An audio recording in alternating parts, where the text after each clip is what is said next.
Salve família vascaína! Sejam bem-vindos aí a mais um vídeo no canal. Eu sou o Thiago, você está no canal Vasco em Família. Se não for inscrito aqui, já dá aquela moral, se inscreve no nosso canal, deixa o like pra gente estar chegando a mais vascaínos e não esquece também de ativar o sininho de notificação para não perder os próximos vídeos e tá sempre por aqui deixando a sua opinião, o seu comentário pra gente fazer aquela resenha boa de vascaíno pra vascaíno. Eu sei que não tem nada a ver mais com o futebol, esse cidadão, né? Quem comanda agora o futebol do Vasco é a SAF, é a 777, mas não deixa de ser, nesse momento, presidente do Vasco. E ele fez uma piada com você. Pelo menos eu considero uma piada que ele fez aí com todo o vascaíno. Quero passar aqui a declaração de Jorge Salgado. Trazer também aqui as opiniões do Dandan, da Sport TV. Eu já tinha uma certa dúvida que o narrador da Sport TV, Dandan, era vascaíno. Mas hoje eu tenho certeza, cara. Pelas declarações aqui, reclamando muito do trabalho do Maurício Barbieri. Quero ver se você concorda com ele. E hoje eu também vou trazer aqui o Edmundo, para tentar ajudar a gente a entender a contratação, né, do Juan Cruz e também a escolha para entrar em campo ontem. Porque eu acho que muito vascaíno não entendeu as escolhas do Maurício Barbieri ali, né? Você precisava de jogadores mais velocidade na frente, o time não conseguindo respirar, talvez um chutão poderia ganhar em velocidade ali do Nino, do André. Juan Cruz, eu sinceramente não entendi. Vamos passar aqui o Edmundo, quero saber a opinião de vocês. Eu vou começar aqui com a piada, porque eu acho sacanagem com o torcedor vascaíno. Quando você olha para aquele amigo seu, claro, fanático pelo Vasco, vascaíno como você, e ele não é muito fã da SAF, ele não tá gostando do planejamento, das contratações, ele não queria que o Vasco fosse transformado em SAF, fosse vendido para 777, esse aqui é um dos responsáveis. Além de toda a merda que ele fez à frente do Vasco, esse tipo de declaração aqui ajuda muito nesse sentido, muito mesmo. Vou botar na tela para vocês, ó. Presidente do Vasco, Jorge Salgado. Mais um resultado importante. Jogamos com disciplina tática, defesa sólida e muito empenho. Bora, Vascão!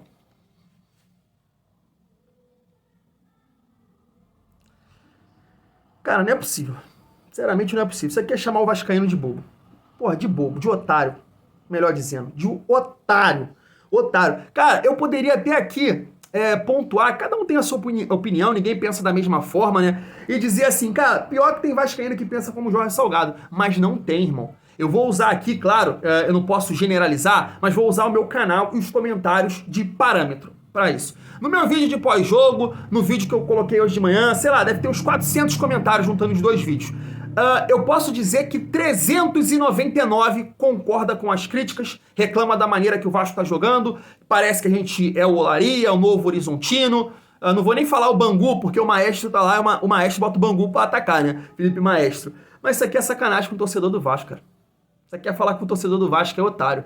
Porque realmente o que a gente viu ontem no Maracanã foi muito vergonhoso. Muito vergonhoso. Eu respeito o vascaíno que não pensa dessa forma, mas discordo plenamente. Não pode o Vasco, num clássico, diante do Fluminense, fazer o que fez. Não respirar, se atacar o tempo todo. Conseguir ter uma tranquilidade a partir dos 41 minutos do segundo tempo.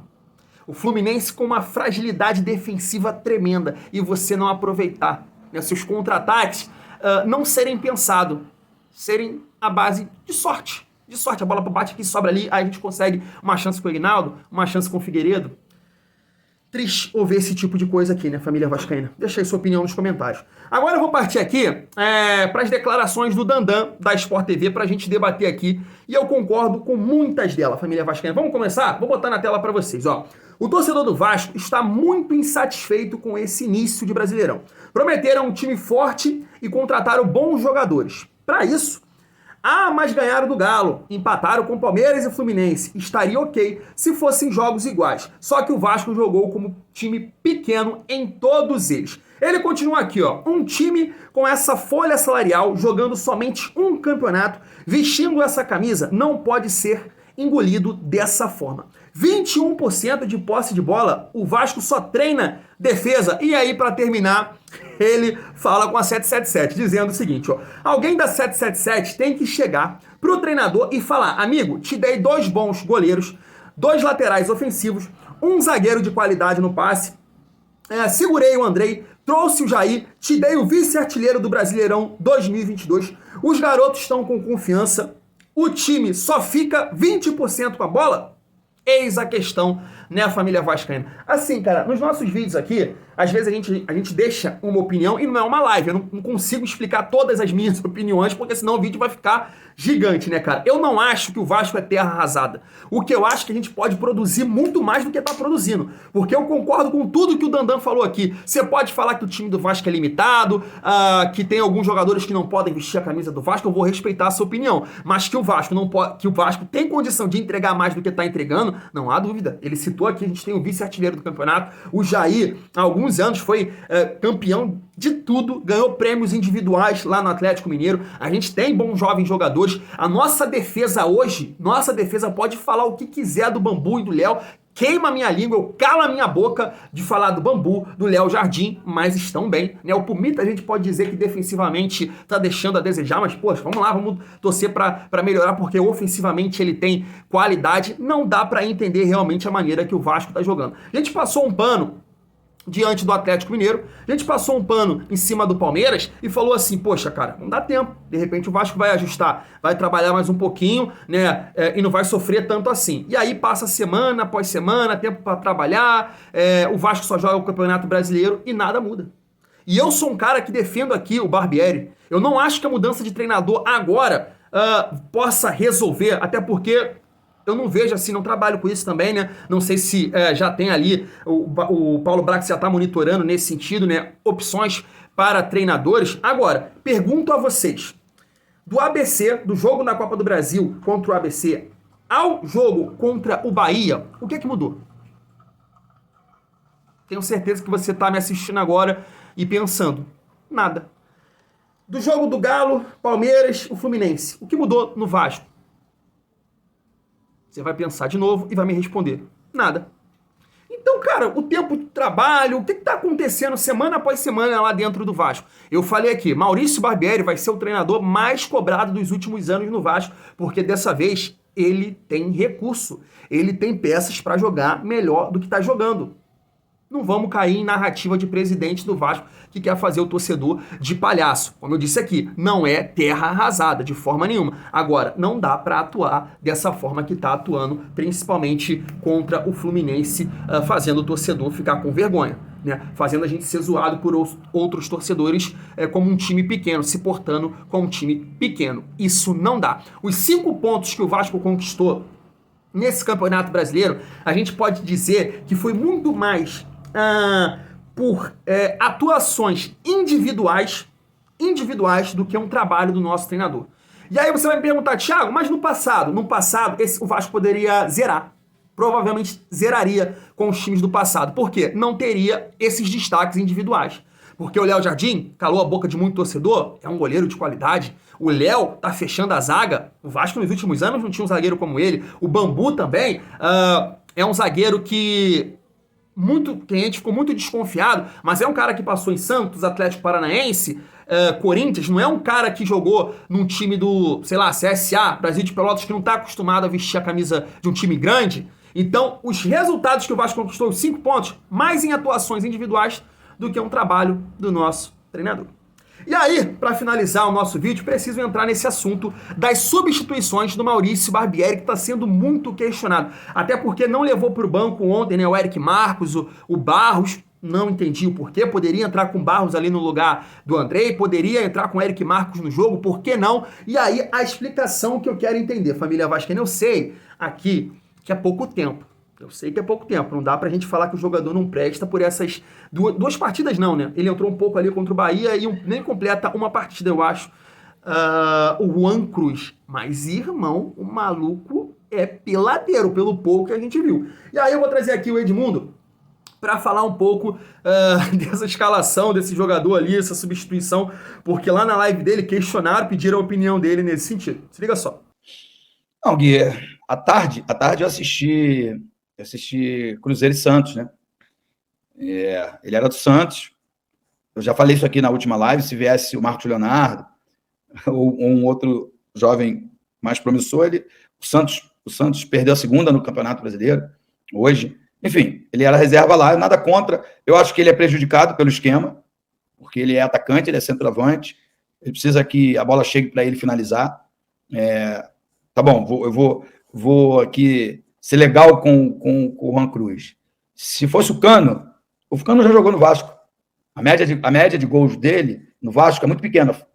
Fez 21 numa temporada, 19 na outra. No Fluminense, o ano passado ele fez 60 e poucos gols. Não sei exatamente, acho que foram 64. Esse ano já está caminhando para isso. O que eu quero dizer com isso?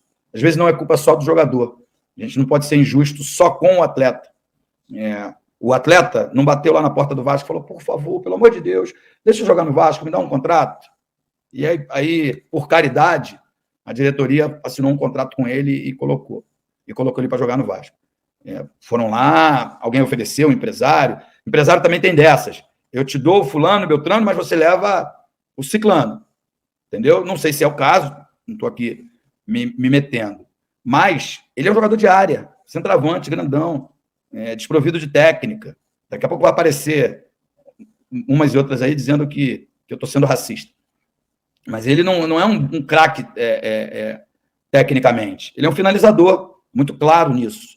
Né? Não tem aquele refino tecnicamente. Então ele é um jogador de área, grandalhão. A bola precisa chegar lá.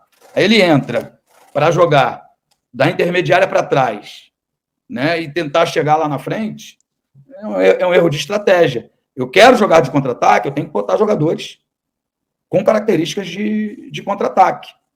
Entende, mais ou menos, o que eu quero dizer? Sim. Pelo menos é como eu penso, né? O Marcelo cansou, cara, né? Bota o Orediano atrás dele. Ou então bota ele lá na posição dele, bota o Ignaldo de lado. O Ignaldo começou como referência e ele veio para o lado. E aí ele não funciona. Não funciona, não tem jeito. Não quero ser injusto com um jovem atleta, promissor. Não sou desses caras que pô, se o resultado não foi bom, ninguém presta. Não é isso, não é mesmo. Mas é característica. Ele é jogador de área. Então você tem que colocá-lo quando o time estiver propondo o jogo, quando o time estiver criando oportunidades para ele pôr a bola para dentro. Não para ele armar, criar ou ser o homem de velocidade. Então, enfim, eu acho que, de novo, você escolher a peça errada por um modo de execução. Cara, antes de eu deixar aqui minha opinião, eu acho que tem tudo a ver. Teve um torcedor do Vasco no Twitter, até peguei para botar aqui para vocês. Vou botar aí, ó. Ele disse o seguinte: te desafio a fazer 5 boas substituições com esse banco. Aí, né, Ivan, Paulo Henrique, Capasso, Miranda, Paulo Vitor, Galarça, Carabarral, Marlon Gomes, né, o Juan Cruz, Luca Orediano, Figueiredo e Egnaldo. Você concorda com esse torcedor? Não dá pra mudar? Eu concordo em partes, cara. Eu acho que o banco do Vasco realmente deixa a desejar. Pode ser também um dos motivos que o Vasco cai muito no segundo tempo, né, as substituições. Mas, cara, eu discordo um pouco também do Maurício Barbieri. Porque, por exemplo, o jogo de ontem, eu aceito ele dizer assim que colocou o Juan Cruz pela bola defensiva do Fluminense. Por uma bola parada, né, uma falta, e aí ele ajudaria ali. Mas se não for por isso, cara, não faz sentido nenhum. Mas nenhum mesmo. O Vasco estava sendo massacrado, pressionado. Eu não sou treinador, mas, pô, pensaria assim, cara, não é um centroavante lento que vai me dar uma possibilidade de contra-atacar. Eu vou deixar 3 jogadores de velocidade lá na frente por uma bola longa, o time tá todo aqui na frente do Fluminense, talvez ali um jogador de meio campo ou um zagueiro possa dar um chutão, e aí eu coloco o Egnaldo, eu coloco o Figueiredo, eu coloco o Eric Marcos, por que não Luca Orediano? Agora, Juan Cruz, acho que toda a explicação aí do Edmundo, ela foi perfeita. Eu entendo a escalação, a entrada do Juan Cruz contra o Bahia. Entendo. Porque o Vasco só tava cruzando bola na área, e aí ele vou botar 2 centroavantes, Juan Cruz e Pedro Raul. Quando tu vê lá o posicionamento aí, tu já não entende. O cara tava aberto pelo lado esquerdo. Eu não consigo entender as coisas que o Barbieri pensa ou faz, mas quem sou eu pra falar do trabalho dele? Eu sou um torcedor, ele sabe muito de bola, né? Ele é um profissional da área. Mas família vascaína, eu sinceramente eu não consigo entender. Aí não levar o Eric Marcos pro banco ontem. Não levar o Eric Marcos, jogador de velocidade que poderia ajudar a marcar, já que ele fala que o Luca Orediano não pode entrar na situação do jogo. Ele falou isso na coletiva ontem, que ele não pode entrar, ele não tem a força para marcar e contra-atacar. O Eric Marcos não pode fazer isso. O Juan Cruz, irmão, sinceramente fica difícil, cara. Mas quero aí com vocês debater pra gente trocar aquela ideia nos comentários aí de vascaína para vascaína. Deixa o like, comenta no nosso vídeo, se inscreve no canal. Tamo junto. Muito bom ser Vasco.